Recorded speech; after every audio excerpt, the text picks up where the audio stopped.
Hi everyone, good morning. মিষ্টি moms লাইফস্টাইলের আর একটি নতুন ব্লগ এবং নতুন সকালে তোমাদের সকলকে স্বাগত জানাই। আশা করছি তোমরা সকলেই বেশ ভালো আছো, আর আমরাও ভালোই আছি। তো আমি সকালে দেখো ঘুম থেকে উঠে তাড়াতাড়ি করে বাসি কাপড় ছেড়ে এমনকি ঘরটা ঝাড়ু দিয়ে নিয়েছি, দিয়ে তারপরেই চলে এসেছি মেয়ের এবং মেয়ের বাবার জন্য খাবার রেডি করতে। তো সকালে অমিত আজকে যেহেতু একটু বাইরে বের হবে অফিসের কাজে, সেই জন্যই আর কি তাড়াহুড়ো করে আমি রুটি করে নিচ্ছি। আর সাথে মেয়ের তো স্কুলে যাবে, তো তার টিফিন রয়েছে এবং তাকে খাইয়ে পাঠাতে হবে। আর সকালে জানো তো, এখন ঘড়িতে আমি যখন ঘুম থেকে উঠি তখন সকাল 6টা বাজে। যেহেতু আজকে অমিত তাড়াতাড়ি বের হবে আর ও একটু বাইরে যাবে, তো সারাদিন তো বাড়িতে থাকবে না, তো ওই জন্যই আর কি ওকে খাবারটা না খাইয়ে পাঠালে তো শান্তি লাগবে না।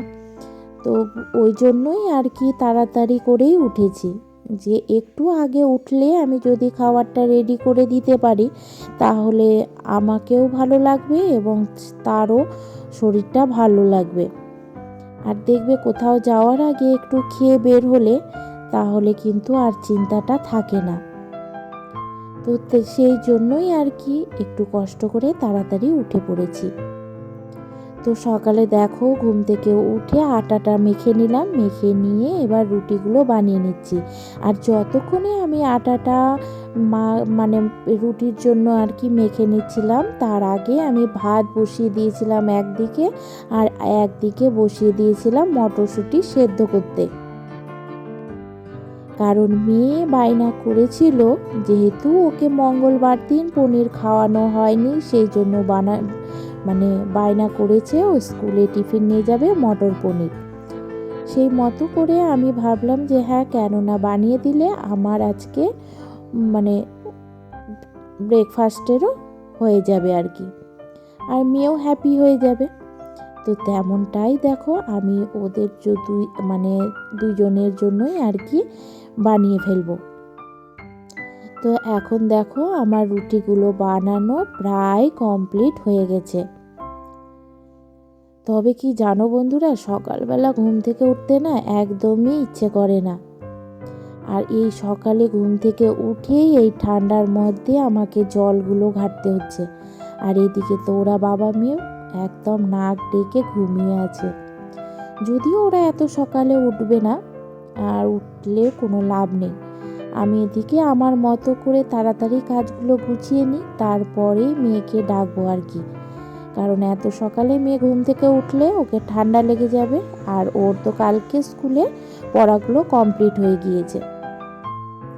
তো দেখো আমি একবারে রুটি বানিয়ে নিয়ে গ্যাস ওভেনটাও একদম পরিষ্কার করে নিয়েছি, তারপরেই মটর পনিরটা বানানোর জন্য চলে এসেছি। তো পনিরগুলো ভেজে নিয়েছি, ভেজে নিয়ে তারপরে কড়াই তেল গরম করে ওতে দিয়ে দিলাম পেঁয়াজ কুচি, আর মিক্সিতে বেটে নিয়েছিলাম আদা, রসুন, কাঁচা লঙ্কা আর টমেটো পেস্ট করে তার উপর থেকে ধনে, জিরে আর লবণ আর হলুদের গুঁড়ো দিয়ে সুন্দর করে মশলাটা কষিয়ে নিলাম। আর তোমাদের আগেই বলেছিলাম আমি মটরশুঁটি সেদ্ধ করে রেখেছি, সেই সেদ্ধ করা মটরশুঁটিটা দিয়ে ভালো করে কষিয়ে নিলাম। সুন্দর করে কষিয়ে নিয়ে তারপরে উপর থেকে দিয়ে দিলাম উষ্ণ গরম জল। আর দেখবে যে কোনো রান্নায় একটু গরম জল দিলে সেই রান্নার কিন্তু টেস্টটা দ্বিগুণ হয়ে যায়। তো আমার তো মিক্সির বাটির মধ্যে একটু মশলাটা লেগেছিল, সেটা ধুয়ে আর কি দিয়ে দিলাম। এটা যদিও আমার মিক্সির বাটি বলো আর মশলার বাটি বলো, সেটা ধুয়ে দেওয়াটা আমার একটা অভ্যেস। তো এইবার দেখো পনিরগুলোও দিয়ে দিয়েছি, দিয়ে সুন্দর করে আর কি ফুটিয়ে নিচ্ছি আর কি, যতক্ষণ না এই রসটা একটু কমে গাঢ় ভাব হয়ে আসে আর কি। তো এখন দেখো আমি একটু কসুরি মেথি রোস্ট করে রেখেছিলাম, সেটাই আর কি উপর থেকে ছড়িয়ে দিলাম। আর সুন্দর করে ফুটে গিয়েছে, তারপরে নামানোর আগেই ছড়িয়ে দিলাম একটু ধনেপাতা কুচি। তারপরে একটু নেড়ে চেড়ে সুন্দর করে দেখো আমার একবারে মটর পনিরটা রেডি হয়ে গিয়েছে। কি সুন্দর হয়েছে না, কালারটা যেন বেশ সুন্দর এসছে, যদিও তোমাদের ক্যামেরাতে ঠিক তেমন কালারটা বোঝা যাচ্ছে না। আর তোমরা যারা লঙ্কা গুঁড়ো খাবে সে তারা একটু লঙ্কার গুঁড়ো দিয়ে দেবে, আর মিষ্টি খেতে চাইলে একটু উপরে থেকে চিনি দিয়ে দেবে। আমরা যেহেতু খাই না ওই জন্য ওই দুটো দিইনি। তারপরেই দেখো মেয়ের ড্রেসগুলো রেডি করে নিয়েছি, মানে বিছানার উপরে রেখে দিলাম আর কি, কোনটার পরে কোনটা পরাবো। তারপরে ওর এখন আমি হচ্ছে স্কুলের ব্যাগটা রুটিন ওয়াইজ গুছিয়ে দিচ্ছি।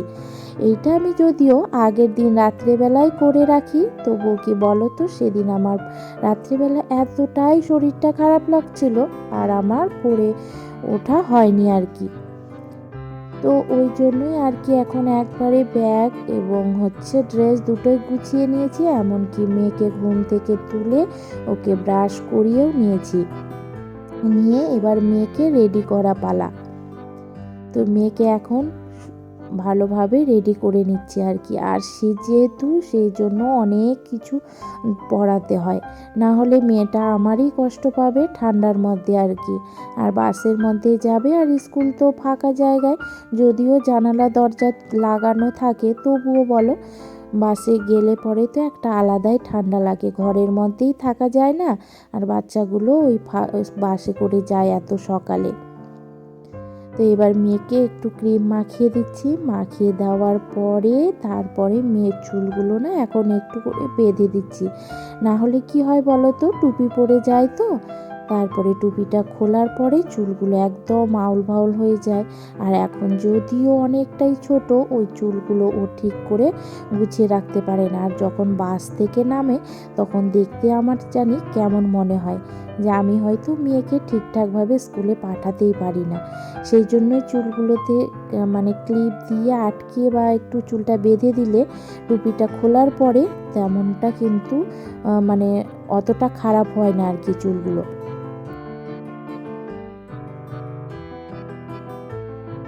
আর এই প্রত্যেক দিন যেন সকালবেলা আমার এটা কিন্তু যুদ্ধ হয়ে থাকে। এটা আমার কেন, আমার মনে হয় আমার মতো যাদের বাচ্চা আছে সকলেরই সেম একই প্রবলেম হয়। যদিও এখন স্কুল বাসটা একটু দেরি করে দিয়েছে, মানে তো এতে আমার কিন্তু অনেকটাই সুবিধে হয়েছে। আর এতটাই সকালে উঠেছি তবুও জানো আমি একদম ঘড়ির সাথে চলতে পারছি না। তবুও একদম ঘড়ির কাঁটায় তাড়াতাড়ি করে কখন জানি 8:15-20 হয়ে যায়, আমি টেরই পাই না। তো এখন দেখো মেয়ের টিফিন রেডি করে দিয়েছি, টিফিন আর এবং জলের বোতল দিয়ে দিলাম। তারপরে মেয়েকে মাস্ক, কানে গ্লাস আর তারপরে হাতে গ্লাস সব কিছু পরিয়ে দিয়ে ওকে বাসে তুলে যে সবজিগুলো নিয়ে এসেছিলো সেগুলো একবারে তুলে নিলাম। তারপরেই এই যে আটার রুটি বানিয়েছিলাম, যে কাপড়গুলো বেরিয়েছিল সেগুলো পরিষ্কার করে নিলাম, এমনকি মেয়ের বাসন কুসনগুলো মেজে নিচ্ছি। তো বন্ধুরা, এত দূর পর্যন্ত আমার ব্লগটি তোমাদের কেমন লাগলো? যদি ভালো লাগে তবে একটা লাইক এবং কমেন্ট করে দিও, আর যদি নতুন বন্ধু থেকে থাকো তবে একটা সাবস্ক্রাইব এবং লাইক করে দিও। আর যারা অলরেডি আমার চ্যানেলটি সাবস্ক্রাইব করে দিয়েছো তাদের অসংখ্য ধন্যবাদ। তো এখন দেখো সে কাপড়গুলো ধুয়ে নিয়ে সেগুলো এখন শুকোতে দিয়ে দেব। আর এখন যেন আমি আমার জন্য বসিয়েছি একটু চা, কেন এতটাই ঠান্ডা লাগছে যে এখন মনে হচ্ছে একটু চা না খেলে আমার আর ভালো লাগবে না। আর উপর থেকে অমিতের একটু গলাটা ব্যথা করছে, তো ভাবলাম কেন না আমরা দুইজন একটু আজকে চা করে খাই। আর যেহেতু মানে সূর্য তো কালকেও ওঠেনি, আর আজকে যে কি হবে এতক্ষণও বলা যাচ্ছে না। তারপরেই ওকে আমি দিয়েছিলাম খেতে, খাওয়ার পরেই ও বলছে যে না এত সকালে যাওয়া যাবে না, প্রচণ্ড ঠান্ডা, তো আমি একটু দেরিতেই যাব। তো আমি ভাবলাম যে যখন 11টা বেজেই গেছে তাহলে আমি একটু ভাত বসিয়ে দিই, তুমি একটু ভাত খেয়ে দিয়েই যাও। তো বললো যে তাহলে তাই করো, আমি তাহলে বাজার থেকে মাছ নিয়ে আসি। তো ও হচ্ছে মাছ নিতে গেছে, আর এইদিকে আমি হচ্ছে আমার মতো করে রান্না শুরু করে দিয়েছি। তো দেখো আমি তো ভাত বসিয়ে দিয়েছি, আর একটু ভাজবো বেগুন, আর তার সাথে ভাজবো হচ্ছে পেঁয়াজকলি, কারণ পেঁয়াজকলি ভাজাটা ও আবার খেতে খুব ভালোবাসে বেগুন থেকে। তো ওই জন্যই আর কি পেঁয়াজকলিগুলো ভেজে নিচ্ছি। আবার মনে করো শুক্র শনিবার হবে, তখন আর পেঁয়াজকলিটা ভাজা যাবে না, আর আমার অত পেঁয়াজকলিটা খেতে না ভালো লাগে না, তার মধ্যেও থাকবে না, ওই জন্যই ভেজে নিচ্ছি আর কি, তাহলে আজকে খেলে উঠে যাবে। তেমনটাই দেখো আমার সবগুলো সবজি কাটা কমপ্লিট, এইদিকে আমার ভাতটাও কমপ্লিট হয়ে গিয়েছে। আর এতটাই তাড়াহুড়ো করছি কারণ ও বাজার থেকে এলে স্নান করেই বলবে আমি বের হব। তো মনে হচ্ছে যে ভাতটা দিতে পারবো কি পারবো না। আর দেখবে মানে মালিকজন বাড়ি থেকে খাওয়া দাওয়া করে বের হলে নিজের কিন্তু একটা আলাদাই শান্তি দেয়, তাই না? তো আমি দেখো বেগুন ভাজা কমপ্লিট করে নিয়েছি, পেঁয়াজকুলিও ভাজা আমার প্রায় কমপ্লিটের দিকে। আমার যখন পেঁয়াজকুলি ভাজা কমপ্লিট হয়ে গেছে ততক্ষণে ও মার্কেট থেকে চলে এসেছে মাছ নিয়ে। তো এখন দেখো আমি একটা মাছ ভাজা ওকে তাড়াতাড়ি করে মাছটা ধুয়ে মাছ ভাজা এবং হচ্ছে মাছের তেল নিয়ে এসেছে, সেটাই পেঁয়াজ দিয়ে একটু লঙ্কা দিয়ে ভেজে দিলাম আর কি। আর এই খাবার পেয়ে ও বলছে আমার তো মন শান্তি হয়ে গিয়েছে। তো তারপরে ও তো চলে গেছে, আর আমি এদিকে মাছগুলো ধুয়ে সেটা জল ঝরিয়ে নিয়ে এখন কৌটোর মধ্যে ভরে রেখে দিলাম। এখন একদম নিজের মতো করে কাজ শুরু করব, সকাল থেকেই যুদ্ধ শুরু। তো চলো আজকের মতো টাটা।